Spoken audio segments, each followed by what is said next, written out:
Salut, bienvenue sur mes délices, abonne-toi si ce n'est pas encore fait, car sur cette chaîne tu trouveras des recettes et des astuces pour te simplifier la vie.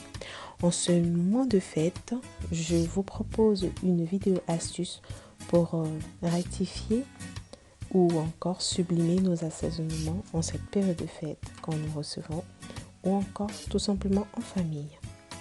Alors aujourd'hui nous allons voir 3 astuces. La première, c'est pour rectifier l'acidité de notre tomate, double concentré ou concentré. Alors, il peut arriver qu'à la maison, nous avons besoin de faire une sauce à la tomate, mais nous n'avons que la tomate concentrée, ou encore nous avons dans notre placard une tomate avec un degré d'acidité assez élevé. Alors, pas de panique. Il faut simplement, quand nous voulons faire notre préparation, nous devons faire chauffer de l'huile dans laquelle nous allons faire revenir notre tomate à l'intérieur jusqu'à ce que le goût de l'acidité disparaisse. Donc nous allons faire revenir notre tomate à feu d'eau en remuant chaque fois de temps en temps et surtout éviter que la tomate noircisse.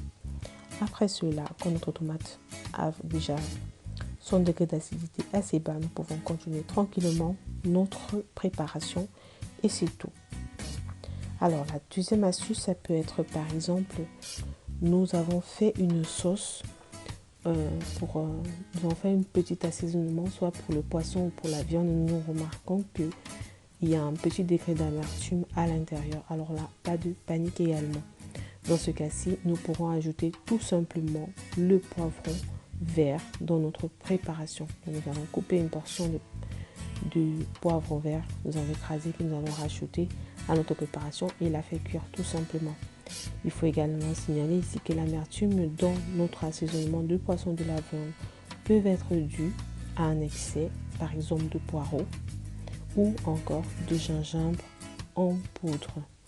Donc pour tout cela, il faudrait vraiment éviter de mettre trop ces deux ingrédients dans notre préparation. La mettre vraiment de façon très modérée, et privilégier par exemple pour le poisson du basilic à la place du poireau. La troisième astuce ici, par exemple, nous avons fait une sauce ou un assaisonnement et nous constatons qu'il y a trop de sel. Dans ces cas-là, la première chose à faire, c'est d'ajouter un peu d'eau et de refaire cuire notre préparation. Si nous nous rendons compte que ça n'a rien changé, nous pourrons éplucher une carotte proportionnellement à la quantité de sauce que nous avons. Nous pouvons éplucher 1 ou 2 carottes et la faire cuire dans notre préparation également.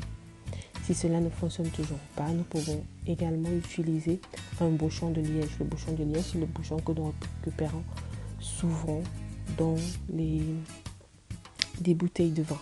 Pas en plastique, mais c'est ceux qui sont vraiment en bois. C'est là que nous allons utiliser. Nous pouvons la mettre dans notre sauce également. La dernière chose ici, nous pouvons également aussi éplucher une pomme de terre et la faire cuire dans notre sauce. Cela aiderait également à faire diminuer la concentration de sel dans notre préparation. Si vous avez d'autres astuces, je vous prie de les mettre en commentaire pour pouvoir aider le plus grand nombre de personnes. J'espère que ces petites recettes vous ont plu. Si vous avez des questions également, vous pouvez les mettre en commentaire. Je répondrai le plus tôt possible. J'espère que toutes les astuces vous ont plu. Je vous dis bonne fête et à la prochaine recette.